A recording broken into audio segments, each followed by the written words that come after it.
Good afternoon, I'm Dennis Vitorian, and this is the 25th hour, helping you remember everything that happened beyond the 24/7 news cycle now.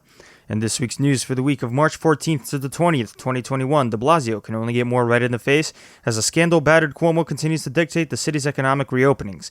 Cuomo faces another scandal, but still doesn't plan on going anywhere, and Biden sought to console the Asian community while juggling an overwhelming migrant surge and the Chinese scoffing at his diplomacy. Now, on to the show. Things may have changed by the time you hear this, starting with de Blasio.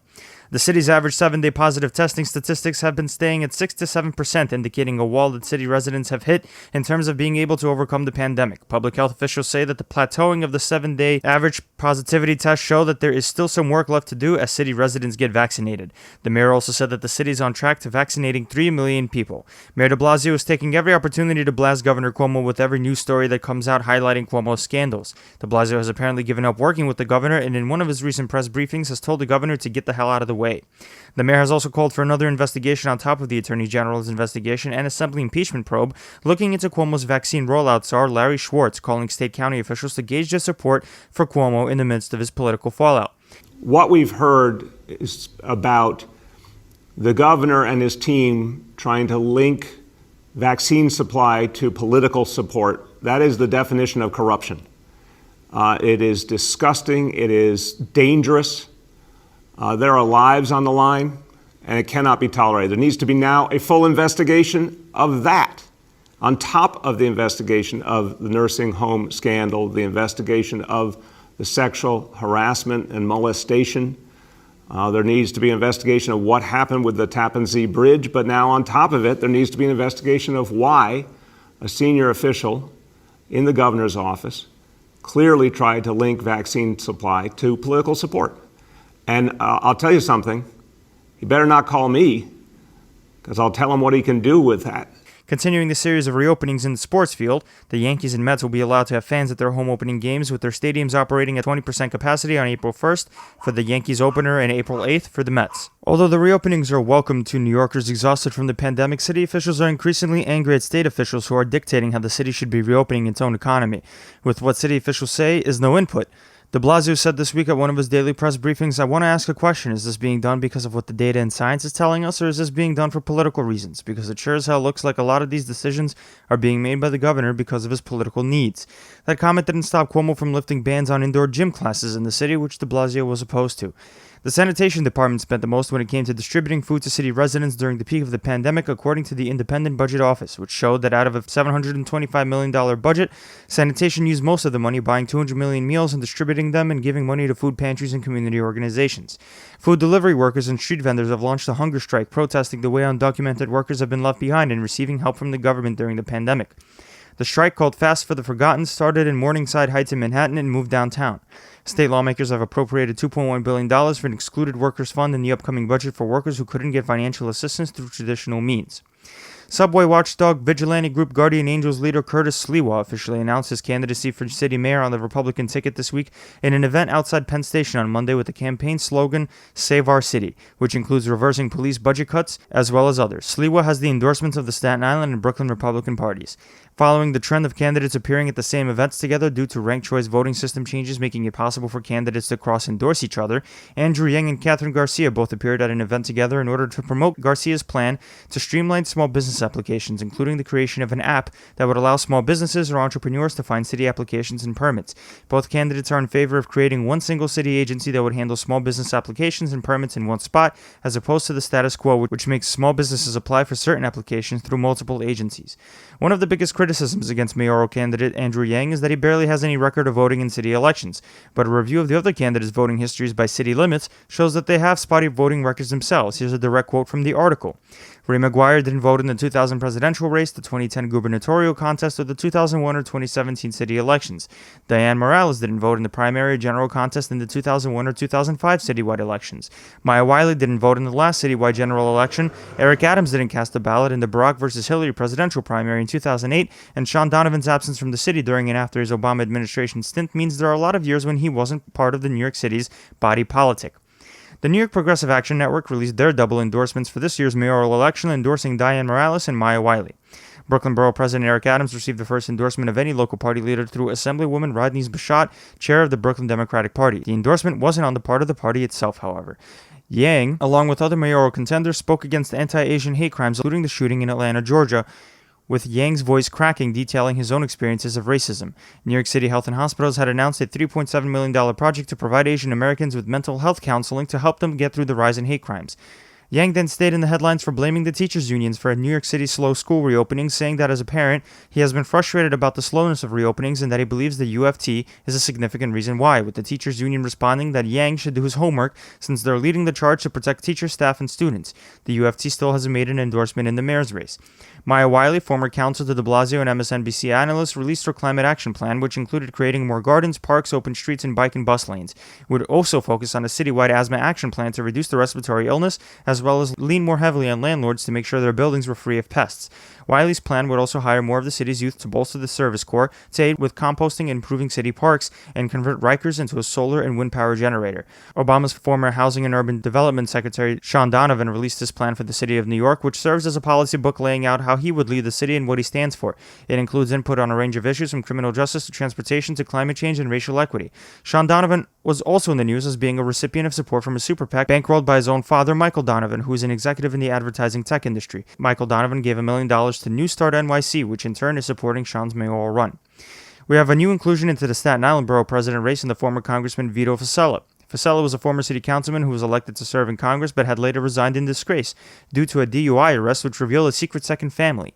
Fossella says that he hopes that voters give him a second chance just like his first wife has and wants to change the way Staten Island has been led under de Blasio. Current Staten Island Borough President James Otto is term limited. An analysis by the Independent Budget Office showed that in school districts hit heavy by COVID, the median attendance rate was low at 61%, alarmingly low considering standard attendance is supposed to be 90%, and that the neighborhoods seeing the heavy COVID numbers and low attendance are disproportionately minority communities. Grad school student workers at Columbia University went on strike earlier this week asking for higher wages to offset rising costs of living and a reformed sexual assault investigation process. The strike comes years after the student workers voted to unionize for the first time. 5 city schools received envelopes over this past week containing a non-toxic white powder resembling anthrax, with police officials saying it was a threat meant to cause harm and disruption. Police are still looking into who sent the envelopes.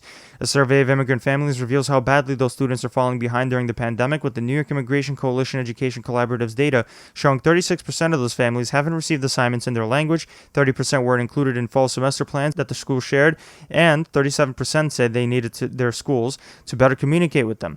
35% say they felt their kids weren't prepared well by their schools to do remote learning, and 37% of the parents weren't prepared to help their own kids through remote learning as well. Parents are going to have another chance to opt into in-person learning after the CDC released their guidelines requiring only 3 feet social distancing amongst children. The guidance would also allow there to be an increase in class sizes, giving more kids the opportunity to come back to schools. Almost 70% of New York City students are currently remote learning. News site The City released their analysis of police disciplinary decisions over the past 4 years, where they report how Police Commissioners O'Shea and his successor Dermot Shea changed the internal decision to punish cops in 43 cases of misconduct pursuant to a privilege they have as part of their position. The commissioners overrode judicial findings of guilt in 5 of those cases, decreased punishments in 26 cases, and increased punishments in 18 cases. Despite promises by the mayor that the NYPD wouldn't overspend their budget in overtime expenses, the police have surpassed their own overtime budget of $253 million, with the NYPD paying $270 million in overtime already 8 months into the fiscal year, according to the Independent Budget Office. The budget is forecasted to reach $405 million by June 30th. The Associated Press is reporting that Manhattan DA Cy Vance has Trump's taxes now entering a perilous stage for Trump as his former lawyer Michael Cohen was interviewed with the DA this week for the 8th time overall. Trump Organization Andrew Weiselberg's wife Jennifer Weiselberg was also interviewed multiple times by investigators in the DA's office this week, according to her. A Queens jail operated by the second biggest private prison company in the United States did not have its contract renewed by the federal government. GEO Group will have to shut down its Springfield Gardens 222-bed facility and lay off its 30 employees, with the contract not being renewed following a report by the Queens Daily Eagle revealing failures to place adequate pandemic safeguards and an investigation started under Attorney General Letitia James. The MTA board voted to finally provide health benefits to thousands of workers who were part of 9/11's rescue, recovery, or cleanup operations 20 years after the terrorist attacks. The subway has seen its highest number of subway riders since the beginning of the pandemic, with more than 1.9 million people riding the trains last Friday. Transit officials are taking this as a positive sign, thanking recent federal relief aid from forcing the MTA to make service cuts and layoffs that would have hindered subway performance. And while relatively the subways were empty because of the pandemic, the trains have been running a lot faster than they did before. News website The City acquired internal MTA bulletins Metropolitan, showing an increase in speed at 64 locations. The subway's historically slowed down in the past due to deaths of riders from being hit by trains and derailments, but after decades of slow service, in 2018's Summer of Hell, named after constant signal troubles, Andy Byford, the then New York City Transit president, instituted changes increasing subway speeds across the board. After months of delays, Manhattan will finally see its busway put in place on 181st Street starting April 26th, which will create a lane dedicated to buses along Broadway to Amsterdam Avenue. The busway was originally delayed due to neighborhood opposition. New train cars that were supposed to be put into service are delayed because of the pandemic, placing the authority in a bind. Kawasaki, the company of manufacturing 66 new train cars from Metro North, said they would be 13 months late. The MTA had earlier reported a delay for the delivery of 535 cars for the subway until September 2024. Moving on to the City Council, news website The City reported how Walmart heiress and ninth richest woman in the world, Alice Walton, has been pumping $800,000 into special elections for Bronx City Council seats as independent expenditures, and not donations, including a council seat that was vacated by newly elected Congressman Richie Torres. The money is primarily being used to boost one of the candidates, John Sanchez. A special election in the Bronx for an open seat vacated by Richie Torres has also seen an increased ad spend by real estate special interest groups, stressing Eric Dinowitz and Daniel Paternak as needing to be the first and second choices, respectively, on voters' ranked choice voting ballots. The real estate group, vaguely called Voters of NYC, but bankrolled by real estate developer William Zackendorf, spent more than $40,000 on trying to elect Dinowitz and almost $6,500 electing Paternak. Dinowitz said he doesn't stand with real estate developers and refuses to cross-endorse Paternak, while Paternak's campaign hasn't commented on the story. Ranked choice voting has given its first electoral victor in Salvina Brooks Powers in a Queens special election for the 31st District. 9 rounds went by of election workers hand-counting and eliminating last-place candidates before selecting Brooks Powers as the one to replace Donovan Richards to take over the Far Rockaway seat. City Councilman Ben Kalos plans on introducing a bill banning NYPD use of robotic dogs. Yes, robotic dogs that are armed with weapons. After Kalos said he got scared as he watched the use of a robo-dog in a Bronx hostage situation, and although the robot wasn't armed and didn't hurt anyone, in fact it was used to gather intelligence on the hostage takers, the NYPD didn't have the dog on their list of surveillance equipment, which even roiled the ACLU. Kalos said he's worried about the increasing militarization of the police and wants to take action against it. Ben Kalos is also introducing a measure in the City Council that would make a poll site task force that would check out how to make access to the ballot more efficient by reviewing what went down with last year's city elections with the goal of recommending future ballot locations and how many of them there should be ahead of future elections. Moving on to Cuomo. 80% of the state's residents were made eligible this week for any of the COVID vaccines after the state allowed government and nonprofit workers that interact with the public permitted to get their shots. That brings 12 million New Yorkers into the pool of those allowed to get inoculated. The state has a lot of weddings to resume next week, up to 150 people, although industry insiders are nervous about people actually following COVID rules and mask mandates. Cuomo ended up getting vaccinated this week himself with the Johnson & Johnson vaccine at a pop-up vaccination facility attempting to tout the vaccine safety. Cuomo has also announced the resumption of a Long Island air show that occurs every year at Jones Beach, which was canceled last year due to the severity of the COVID pandemic. Northwell Health Hospital released a study finding that 1 out of 10 children that were hospitalized with COVID have acute kidney injuries. The federal government is going to send a weekly 1.7 million vaccine doses to New York by the end of April, Chuck Schumer announced, pursuant to the increased assistance given by the recently passed COVID relief bill. The CDC is going to also send $335 million for more COVID testing in schools around the state. Cuomo's vaccine czar Larry Schwartz allegedly called around to county officials around the state to gauge their support for Cuomo in the midst of his nursing home and sexual misconduct scandals. One county official even filed an ethics complaint against Schwartz in the Attorney General's office. Schwartz admitted to making the phone calls, but only in a personal capacity, and insisted he didn't mention anything about the vaccine rollout. Albany County Executive Dan McCoy was one of the county officials that admitted that Schwartz had given him a call, but said that he found nothing inappropriate about Schwartz calling him and talking about the state's vaccination rollout, and then briefly talking about McCoy's support for Cuomo.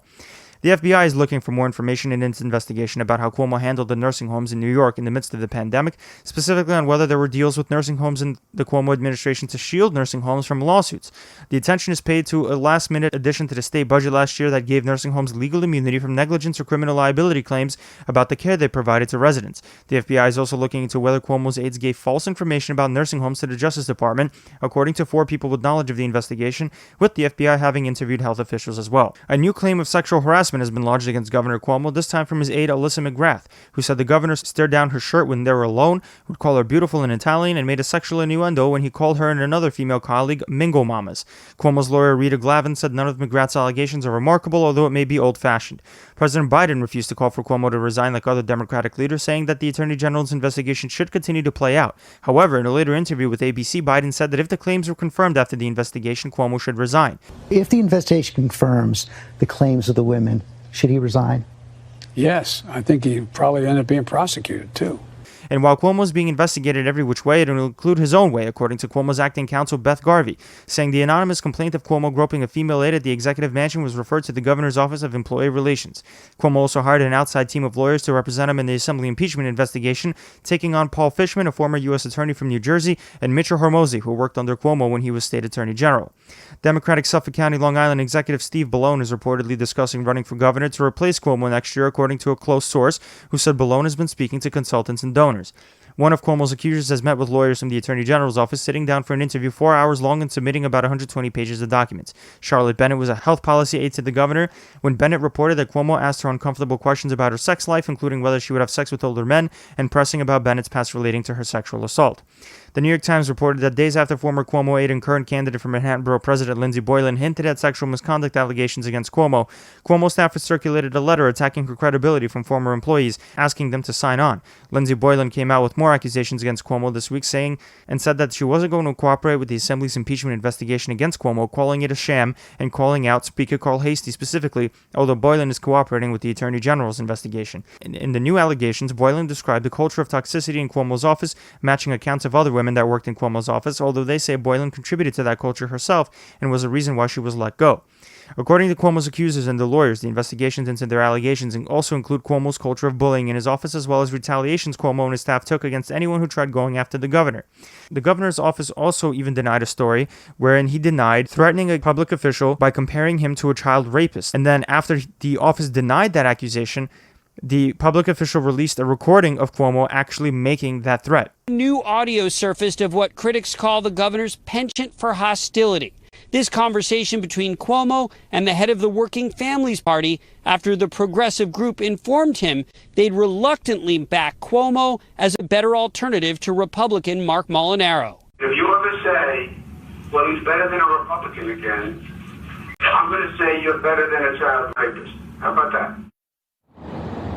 A senior advisor to the governor telling News 4 this afternoon this 3-year-old conversation happened after a very contentious political campaign where things were charged on all sides. He doesn't remember it occurring, but from how it has been described, he was clearly being hyperbolic to illustrate the offensive nature of the WFP's own name calling. Once again, the governor had no public events today and did not take questions. We're live on 3rd Avenue. Andrew Siff, News 4 New York. Bloomberg reporter Valerie Bauman came forward to describe how Cuomo once made her uncomfortable as he flirted with her and made unwaverable eye contact during her time as a reporter covering Albany for the Associated Press, starting with a press conference that led to her getting a lot of access to the governor. Bauman made clear that Cuomo never touched her physically. A majority of voters don't want Cuomo to resign despite the raft of his scandals, according to a Quinnipiac poll. 49% over 43% oppose Cuomo resigning, 54% over 36% object to his impeachment, but Cuomo's job approval rating has dropped to 39%, the lowest in Cuomo's 10 years, and only 33% see him favorably. Cuomo is seeing high support among the minority community, though, maintaining 71% black approval and with 76% of black respondents opposing his resignation. Most voters in previous polls do oppose Cuomo running for a 4th term. Don't forget to check out our upcoming interview with journalist Ross Barkan, who also authored a book called The Prince, Andrew Cuomo, Coronavirus in the Fall of New York, who was one of the earlier voices decrying Cuomo's handling of the pandemic while he was America's sweetheart, holding press conferences. State Comptroller Thomas DiNapoli said the state has collected $758.4 million in state taxes in February, more than expected. Just as the Buffalo School District was set to launch the second phase of their school reopening plan late last week, it was hit with a ransomware attack, a cyber hack demanding money, forcing the district to cancel remote and in-person learning temporarily. The State Board of Regents announced the cancellation of this spring and summer's Regents exams, except for exams in Algebra 1, English, Living Environment, and Earth Science, as they're federally required, and the Biden administration refused to cancel them. The Board of Regents cited the pandemic's difficulties on students who are learning through a mix of in-person and remote learning as the reason why canceling the test was necessary. The Republicans in Long Island's Nassau County have chosen Hempstead Town Councilman Bruce Blakeman to challenge Executive Laura Curran for her seat in November. Monroe County Executive Adam Bello said that the county is going to triple the size of its mental health response teams over the next 3 months following an investigation called by the Monroe County Legislature seeking to look into what they call deficiencies into the deployment of the Forensic Intervention Team. Out of 9,900 mental health calls the county received last year, the intervention team responded to only 1,150. Community activists are saying the Long Island Suffolk County's police reform proposal is coming up short by not addressing racial bias and implicit bias. A draft report of the reform proposal unveiled at a legislative hearing seeks to bring more civilian oversight to the police and create a mental health response team following the death of Daniel Prude in Rochester County, and a directive passed down from Governor Cuomo instructing all New York counties to come up with their own police reform plans for their localities. Buffalo's Common Council is moving forward with a right-to-know law, which would make a police officer provide their name, rank, and command in the beginning of a traffic stop, as well as providing a reason for the stop and leaving a business card with all of their information at the end of the traffic stop. If they don't have a warrant, the cop needs to ask for permission to search a person or their property, and that if the person refuses, the cop has to say there won't be a search conducted. A resolution passed by the council mandates the Corporation Council to draft the legislation. Moving on to the state legislature. The Assembly and State Senate voted on their separate versions of the state government budget ahead of the April 1st deadline. Noticeably, the two chambers have different policy priorities, including how online sports betting would look and leaving marijuana out of the budget, but both have similar outlooks on increasing taxes on the wealthy, more specifically, a 1% tax on income from capital gains, and increase the top income tax rate from 8.82% to 9.85% for single filers who earn more than $1 million, and couples who file jointly earning more than $2 million, as well as adding additional tax brackets for higher earners. The Senate passed a bill that already went through the Assembly called the HALT Act, aiming to limit solitary confinement in prisons to 15 days generally and ban it altogether for vulnerable groups like those with mental health issues or pregnant women. It goes to Cuomo's desk for a signature, although it's not clear if the governor will sign the bill because he said the bill's proposed reforms are too expensive. In the Assembly Speaker Carl Hastie, who said that the majority of his Assembly members are eager to start impeachment investigations against Governor Cuomo, and an outside firm was being explored to help assist with the probe. The Assembly later selected the Manhattan firm Davis Polk & Wardwell LLP to lead the investigation. The firm has 900 attorneys on its bankroll. Although one of Cuomo's accusers, Lindsey Boylan, isn't going to cooperate with the Assembly's investigation, that hasn't stopped the lawmaker from sponsoring a bill that would feature Boylan's name. Republican Assemblyman Michael Lawler introduced a bill called Lindsey's Law that proposes making it a crime for officials to retaliate against government staff for making sexual harassment complaints, such as releasing that employee's personnel records. A group of female Republican state senators released their versions for this kind of bill, but adding more proposals such as allowing complaints to be made a year after an employee's termination, creating an independent commission to look at sexual harassment policies, and would make officials submit a sworn certificate that they completed their sexual harassment training. Over in the Senate, State Senate Investigations Committee Chairman Democrat James Skoufis said that he's considering opening an investigation into Cuomo's policy of returning COVID-stricken developmentally disabled residents back to their caretaker homes, similar to what happened with nursing home residents. While the order making nursing homes retake their sick residents was rescinded, developmentally disabled residential homes are still forced to take in their COVID-sick patients. In the state judiciary, the Brooklyn Municipal Building, located on Joralemon Street in downtown Brooklyn, is now renamed the Ruth Bader Ginsburg Brooklyn Municipal Office Building after the late Supreme Court justice that passed away this last fall. New York State said that it's considering its legal options after Northern New York District Court Judge David Hurd dismissed the lawsuit the state filed against the Federal Environmental Protection Agency challenging the EPA's decision that said that General Electric completed its cleanup of the Hudson River. While the cleanup was completed in April 2019, the New York State Department of Environmental Conservation did not file a lawsuit until August of that year, leading Judge Hurd to say that the lawsuit came a little too late. In addition, he said that he didn't have the authority to vacate the certificate of completion that was given to General Electric following the end of their cleanup. In a separate environmental case, the nonprofit Sane Energy Project of North Brooklyn sued New York State and National Grid and Queens County Supreme Court, challenging the Department of Environmental Conservation's determination that there wouldn't be a negative impact to the environment if National Grid increased natural gas capacity at a facility on Maspeth Avenue. Although the environmentalists said National Grid's application for expansion failed to mention the increased emissions that would result. The city is urging Brooklyn Supreme Court Judge Catherine Levine to dismiss a lawsuit filed by Gowanus residents trying to stop the rezoning of that neighborhood, claiming that the city didn't follow its own land use review process. The law department lawyers argued that since de Blasio signed an executive order on March 13th that would allow hearings remotely on rezonings, the community group's lawsuit has become moot. Manhattan Federal Court Judge Edgardo Ramos dismissed the lawsuit brought by landlords challenging the constitutionality of the state's rent reform laws passed 2 years ago, with the landlords claiming that the laws interfered with their investment expectations and amounted to a government taking. Judge Ramos said that landlords have participated in a heavily regulated market for decades, so they couldn't claim that their losses were unexpected. The laws forbid landlords to consider tenant applicants' pasts with housing court, elongated eviction timelines, and codified rent regulations, especially to counties outside of New York City. Erie County Judge Susan Egan ruled that prosecutors have to give defense attorneys police witness disciplinary records ahead of their testimony. Typically, prosecutors have the discretion to provide whatever disciplinary record they deemed impeachable, and in some jurisdictions could also provide summaries of the records. Appeals will most likely be filed by the DA's office in the county. Federal District Court Judge Lawrence Velardo ruled that immigrant detainees at a Batavia detention facility can be vaccinated at public facilities giving inoculations, ruling that preventing the prisoners from being vaccinated is unconstitutional. The ruling applies to 85 detainees. Judge Velardo has earlier given ICE time to come up with a vaccination plan from an earlier ruling on February 25th, but the agency hadn't successfully gotten any of the detainees vaccinated. The Transit Workers Union sued the MTA in a bid to change the agency's mind on service cuts on the C and F trains recently put in place because of the pandemic. The TWU Local 100 filed suit in Manhattan Supreme Court looking to restore their workers' schedules corresponding to earlier ways the trains were running and warned of overcrowding if the MTA stays the course for the service cuts. Moving on to Biden. Biden hired Gene Sperling as his new COVID recovery czar, tasked with overseeing the implementation of the recently passed COVID relief bill. Sperling served as head of the National Economic Council under both Clinton and Obama, as well as the top advisor at the Treasury Department under Obama. The White House is set to reveal a massive ad campaign through virtually every platform to get Americans vaccinated, officials told Stat. Congress authorized $1.5 billion for the advertising efforts. Biden began his tour touting the benefits of the COVID relief bill that he passed recently with a trip to Pennsylvania at the start of the week. 21 Republican attorneys generals are threatening to sue Biden for the COVID relief plan, claiming that the law has a measure that would restrict their states' abilities to lower taxes since the $350 billion allocation to subsidize state revenues forbids using the money to finance tax cuts. After the discussion started arising about how Trump supporters can get themselves vaccinated more, the idea was floated that former President Trump, who was quietly vaccinated in January without any announcements, should tell his supporters to get inoculated. Press Secretary Jen Psaki supported that idea in one of her press conferences. Trump himself said later in the week that the vaccines are safe and encouraged his supporters to get their shots. Schools are set to get $10 billion in federal money from the recently passed COVID relief bill starting next month, specifically for testing. A major barrier for schools reopening fully as COVID cases keep dropping is the ability to test students and staff to prevent further outbreaks. Two sources told CNBC that the Biden administration is looking to relax travel restrictions to Mexico and Canada and inbound travel from the UK, Europe, and Brazil, with the change going into effect sometime around mid-May.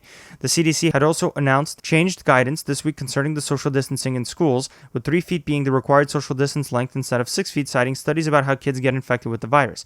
The 6 feet requirement still applies to adults and in situations where wearing masks is impractical. Two officials, including a senior administration official, told Reuters that the Biden administration is planning to send Mexico and Canada millions of doses of the AstraZeneca vaccine under a deal that would see millions of doses being paid back and returned to the U.S. later in the year. Mexico will receive 2.5 million doses and Canada will get 1.5 million doses. AstraZeneca hasn't submitted its vaccine for FDA approval yet, but it's being distributed in Europe, where it most recently was temporarily paused due to a small number of cases where patients suffered serious blood clotting symptoms.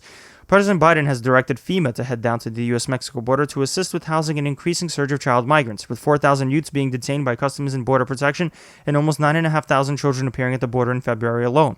Homeland Security Secretary Alejandro Mayorkas warned that the U.S.-Mexico border might see its highest number of migrants approaching the border in 20 years, with 565 unaccompanied kids approaching the southwest border on average every day. With the sheer number of migrants overwhelming existing immigration detention facility infrastructure, the Biden administration is resorting to making children sleep on gym mats with aluminum foil sheets, as well as planning to use a convention center in Dallas, Texas, for migrant teens ages 15 to 17 years old. Biden's message to migrants coming to the U.S. border in a recent ABC interview is don't come over. Do you have to say quite clearly, don't come? Yes, I can say quite clearly, don't come. And what we're in the process of getting set up, don't leave your town or city or community. Meanwhile, the president urged Mexico to do more to stop the surge in migration to the U.S., deciding to continue a Trump policy of leaning on countries south of the U.S. border to stop migrants from trying to claim asylum in the U.S. 4 senior administration officials told Politico that the Biden administration doesn't have a system for tracking COVID at the southern border amidst the major surge of migrants. They weren't able to report on numbers concerning who tested positive for COVID, how many tests there ever were, and how many are being isolated. The Biden administration also limited what the Border Patrol can share with the media as more scrutiny piles up about how the administration is handling the migrant surge. Officials said that Border Patrol has been instructed to deny ride-along requests by the media, send all media requests to the White House press office, and not share data throughout the agency to prevent leaks. Another plan floated by the Biden administration is to fly asylum seekers to states near the Canadian border as their claims are being processed, opening up capacity to hold those families, since space is increasingly not an option anymore. After the news of a 21-year-old white man going on a shooting rampage in Atlanta, killing 6 Asian women out of a total of 8 victims due to what the shooter called his sexual addiction, President Biden canceled one of his COVID relief tour events to briefly speak out about a recent uptick in Asian American hate crimes and sentiment, announcing flags will be flown at half-staff to commemorate the victims until Monday. They've been attacked, blamed, scapegoated, and harassed. They've been verbally assaulted, physically assaulted, killed. It's been a year of living in fear for their lives. But we've always known words have consequences. It's the coronavirus. full stop. The conversation we had today with the AAPI leaders and that we're hearing all across the country is that hate and violence often hide in plain sight. It's often met with silence. That's been true throughout our history. But that has to change because our silence is complicity. We cannot be complicit. We have to speak out. 6 out of the 8 people killed on Tuesday night were of Asian descent. 7 were women. The shootings took place in businesses owned by Asian Americans. The shootings took place as violent hate crimes and discrimination against Asian Americans has risen dramatically. U.S. unemployment claims rose this week to 770,000 after the serious drop-off from last week, underscoring the fragility of the U.S. recovery as the country gets out of the pandemic with increasing vaccinations and reopenings. The weekly average is still the lowest since November 2020, with 4.1 million Americans still receiving benefits. Biden is planning a tax hike proposal, according to people familiar with the matter. The proposals reportedly include raising the corporate tax rate to 28%, going after pass-through businesses, which serve as loopholes for higher tax bills on personal income, raising the income tax rate on those making above $400,000, going after the estate tax, and a higher capital gains tax derived from the sale of assets like real estate on those making over $1 million yearly. Veterans benefits such as payments, burials, and access to government facilities might take a year and a half to finally be processed by the National Personnel Record Center, a federal government agency specifically tasked with helping veterans reach their benefits. 90% of the workforce was sent home at the start of the pandemic with a backlog of 500,000 requests, stacking up for an agency that cannot handle requests as quickly with only 10% of their employees working in offices. The workers that are working from home cannot access confidential files and records, only exacerbating a bureaucracy known for slow service for veterans. The DOJ charged 2 men, George Pierre Tanios, 39 in West Virginia, and Julian Ellie Cater, 32 in New Jersey, with the assault of late Capitol Police Officer Brian Sicknick, and arrested the 2 men. They noticeably haven't been charged with murdering Brian Sicknick. Due to the insistence of companies like Uber and Lyft saying that their workers are independent contractors and not employees, gig workers haven't been able to access traditional unemployment benefits like much of the rest of the workforce. A Freedom of Information Act request from the Washington Post revealed that the Small Business Administration Economic Injury Disaster Loan Program has been used to prop up Uber and Lyft drivers through the pandemic to the tune of $80 million. According to Government Accountability Office numbers, the State Department's Senior Executive Service is only 13% people of color, raising diversity concerns in a department meant for communicating with other people around the world of varying races and ethnicities. And in his interview with ABC this week, Biden said that he was willing to support reforming the filibuster a little bit more so that senators will be forced to actually speak through their filibuster the entire time, as opposed to just filing their objections and forcing a supermajority vote to continue. But here's the choice. I don't think you have to eliminate the filibuster. You have to do it what it used to be when I first got to the Senate, and that is that a filibuster, you had to stand up and command the floor. Once you stopped talking, you lost that, and someone could move in and say, I moved the question of. So you got to work for the filibuster. So you're for that reform. You're for bringing back the talking filibuster. I am. That's what it was supposed to be. Just put a hold on it, that's it. Yeah. It almost is getting to the point where democracy's having a hard time functioning. I'm not saying this is going to be easy, George. But I do believe there's enough Republicans over time. They haven't had that epiphany you said you were going to see in the campaign. No, well, I've only been here 6 weeks, pal. Okay, give me a break. Even if senators were to speak through their filibusters, it wouldn't eliminate the requirement that 60 votes would be needed to end the filibuster debate in order to move forward on voting for a bill. President Biden chose a familiar face to lead NASA, former Senator Bill Nelson, who represented Florida for 3 terms, and replacing NASA Chief Jim Bridenstine. The Justice Department is reportedly starting an investigation against credit card company Visa over charges that they're engaging in anti-competitive practices, specifically in the debit card market, the Wall Street Journal said, citing people familiar with the matter. Biden's administration is receiving criticism after some staff that were told their past marijuana use wasn't going to disqualify them from a job in the White House ended up being disqualified due to their past marijuana use. Secretary of State Blinken and Defense Secretary Lloyd Austin went off on their first foreign trips representing the United States this week. They first landed in Japan and then went off to South Korea, with North Korea and China on their agenda.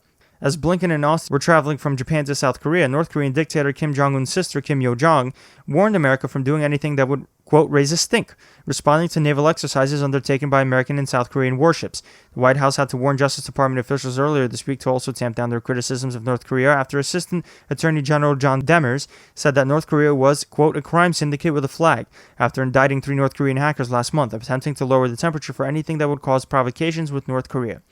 North Korea didn't scare Defense Secretary Austin, however, as he said ahead of the U.S.-South Korean naval exercises that American forces are, quote, ready to fight tonight. Austin later met with Indian Prime Minister Narendra Modi to discuss how the two nations can bolster their relationship and counter China's influence in the region. After the Japanese and South Korean trip, Blinken returned to the U.S. and held bilateral meetings with his Chinese counterparts in Alaska, where things got a little testy. Blinken and Chinese Foreign Affairs Chief Yang Jiechi traded barbs about each other's nation's policies. While Blinken said that the U.S. would challenge China over issues of human rights and democracy, Jiechi angrily responded that the U.S. should stay out of other countries' business and clean up its own messes at home. It didn't help that the U.S. sanctioned 24 Hong Kong and Chinese officials before Blinken's meeting with the Chinese officials, saying that the reason for the sanctions is recent anti-democracy laws and practices put into effect severely limiting Hong Kongers' freedoms.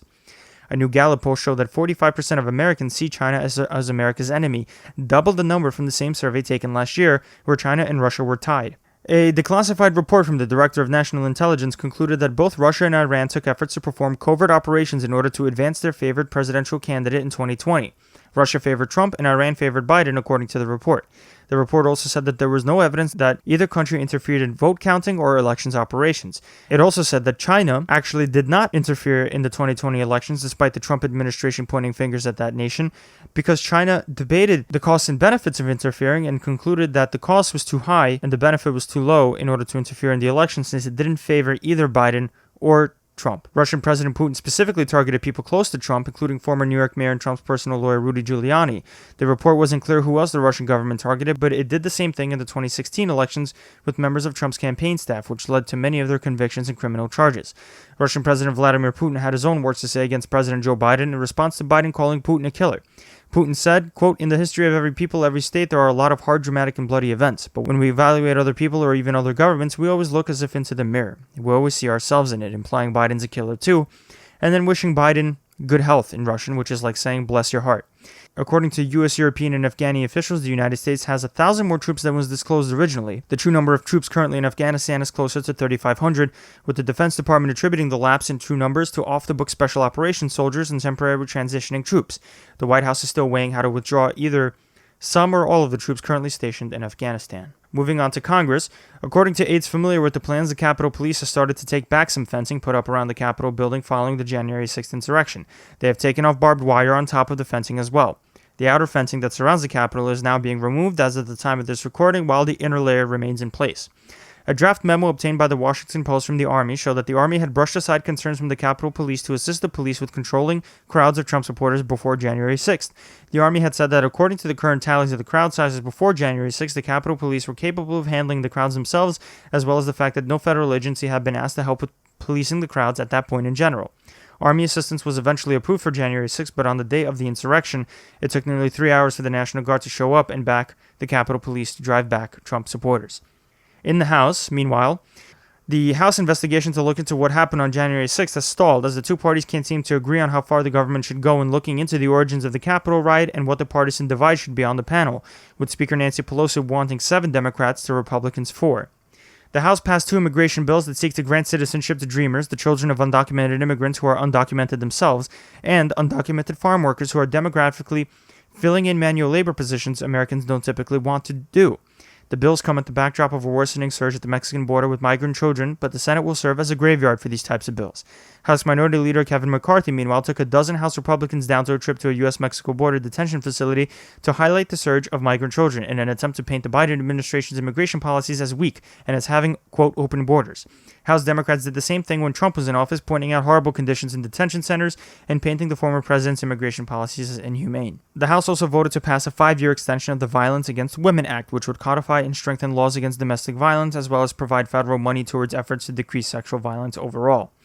Following reports of a whistleblower complaint saying that broken bolts were allowed to be installed into the Mario Cuomo bridge, along with other faulty instruments in passing safety inspections, despite those, newly elected House Representative Mondaire Jones wrote a letter to Transportation Secretary Pete Buttigieg asking for a federal investigation into safety concerns. House Republicans took a vote this week to support the return of earmarks, which are the practice of giving taxpayer money to specific pet causes.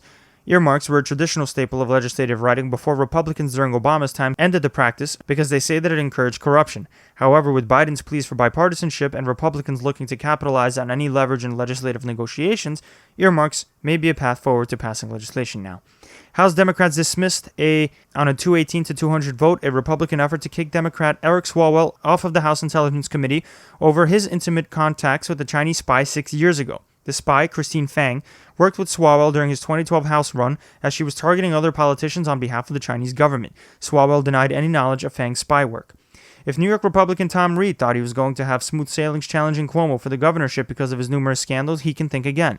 Now Congressman Reed is facing his own sexual assault scandal. Former lobbyist Nicolette Davis, who now serves as an officer in the Army, said that in 2017, Reed rubbed her back and unhooked her bra at a gathering in a Minnesota bar.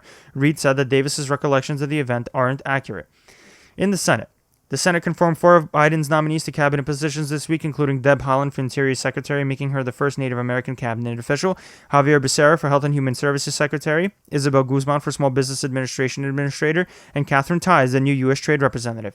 Meanwhile, Biden's pick to lead the FDA, Janet Woodcock, has run into some trouble as activists hit her for her past with pharmaceutical companies and how she handled the opioid epidemic as director of the Drug Evaluation and Research Department in the FDA, with West Virginia Democrat Joe Manchin signaling some resistance to Woodcock's candidacy, showing ominous signs of her getting through. Senate Minority Leader Mitch McConnell warned Democrats not to completely get rid of the filibuster, saying that they won't be ready for a, quote, scorched earth Senate. Judiciary Committee Chairman Democrat Dick Durbin said that he wasn't afraid of McConnell's comments because McConnell has already done everything he could to block bills from passing the Senate chamber anyway. California Senator Dianne Feinstein has assured her constituents that she's not planning to retire anytime soon, following comments from California Governor Gavin Newsom about how he would appoint a black woman to replace Feinstein if she ever retired. Democrats haven't been so excited about Feinstein as of late due to her age and how long she's been a senator for California, as well as her constant brushing off of progressive policy ideas. Kentucky Junior Senator Rand Paul and infectious disease expert Dr. Fauci traded barbs at each other at a recent hearing about the nation's progress fighting the pandemic, with Paul accusing Fauci of political theater when it comes to mask wearing. Fauci stressed that the current CDC guidance of double masking comes on the heels of emerging infections variants of COVID, which can potentially elude the immunity brought on by vaccinations, with Paul obfuscating Fauci's words to claim the doctor was forcing vaccinated Americans to wear masks indefinitely, even as studies show infections are low post-inoculation.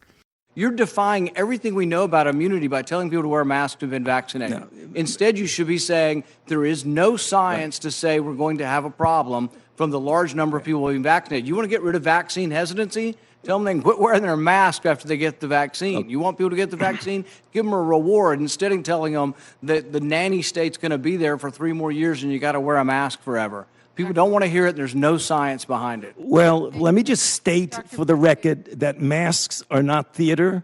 Masks are protective. And we have immunity there, theater. If you already have immunity, you're wearing a mask to give comfort to others. You're not wearing a mask because of any science. I totally disagree with you. The point I'm saying is that there are variants in now circulating.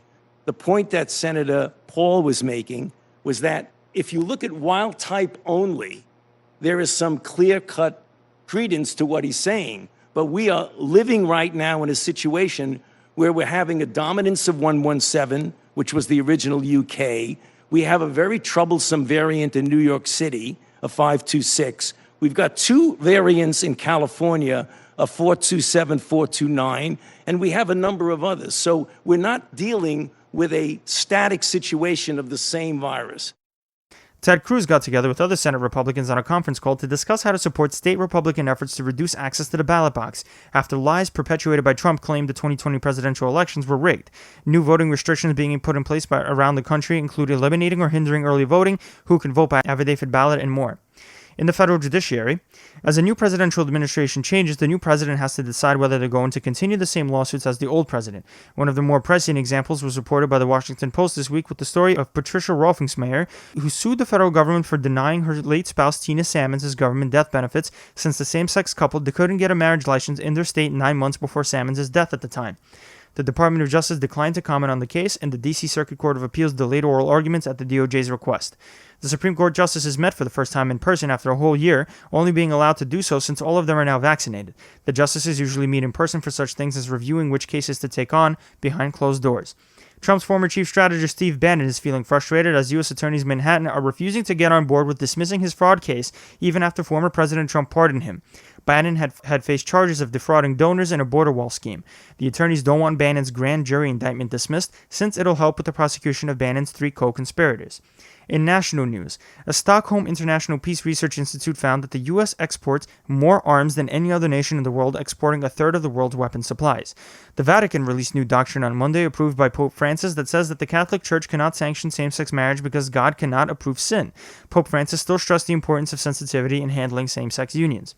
The state of California sued Brookdale Senior Living, one of the nation's largest nursing home chains, for allegedly manipulating Medicare's 5-star rating system specifically made for nursing homes in order to gain an upper hand on its competitors. The lawsuit comes on the heels of a New York Times report that showed the rating system is broken due to the sheer amount of false information submitted by nursing homes in order to get a 5-star rating.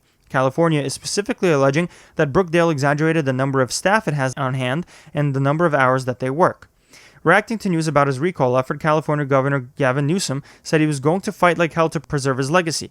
Newsom said the recall effort, which he said seems to have reached the required amount of signatures to launch an election against him, is more about California's values and less about his individual leadership. It's still not clear who Republicans will put up to challenge Newsom for governor. Newsom received a lot of praise for his handling of the pandemic in the beginning, but with an increased death toll and rules put in place to combat the pandemic, as well as pictures showing Newsom not abiding by some of those rules, lots of conservative rural voters kickstarted the recall effort. The recall petition, with more than 2.1 million signatures, was submitted on Wednesday.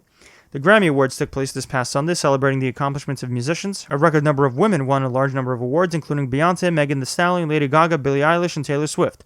Beyoncé and Taylor Swift made history for earning the most Grammys for an artist and for winning Album of the Year the 3rd time in a row, respectively. The attorney for George Floyd's killer, Derek Chauvin, asked Judge Peter Cahill, overseeing Chauvin's murder trial, to delay the trial on account of the city of Minneapolis awarding George Floyd's family $27 million in a civil settlement. Chauvin's attorney is worried that the news of the settlement will taint the jury pool, with the judge inclined to agree on it, potentially affecting the proceedings and planning to re-interview the jurors that were recently seated on the jury pool. In the meantime, Judge Cahill ruled that the jury can hear testimony about particular aspects behind Chauvin's arrest of George Floyd in 2019, a year before the fatal encounter between the two that ended Floyd's life. The arrest in 2019 is related to Floyd carrying opioids and swallowing them as police pointed their guns at him. A 21-year-old white male went on a shooting spree Tuesday night in Georgia, shooting up 3 different spas and killing 8 people, most of them Asian spa employees. Initial motivations pointed to the mass shooting as an anti-Asian hate crime, but police say the suspect has a sex addiction and frequented those 3 spas. Cherokee County Sheriff Captain Jay Baker had to apologize after he initially said the shooter had a bad day before he killed people, saying that he saw how his comments were insensitive and insisted he didn't intend to disrespect the victims. The recent rise in Asian hate crimes in the country can be attributed to the pandemic, as an anti-Chinese sentiment increased for how China handled the beginning of the pandemic, as well as government officials like former President Trump calling COVID the Chinese virus and Kung Flu without remorse. The difficulty in cases like this, though, is that Asian hate crimes are hard to prosecute, since there's no clear indication the shooter said anything that showed clear hatred towards Asians, which is necessary for a hate crime prosecution, and despite it maybe being obvious to the public at large that there was clear anti-Asian bias. A report by the Anti-Defamation League released this week shows that white supremacist propaganda increased in 2020, with more than 5,100 cases of anti-Semitic, anti-gay, and other discriminatory messages were disseminated, double the more than 2,700 instances in 2019.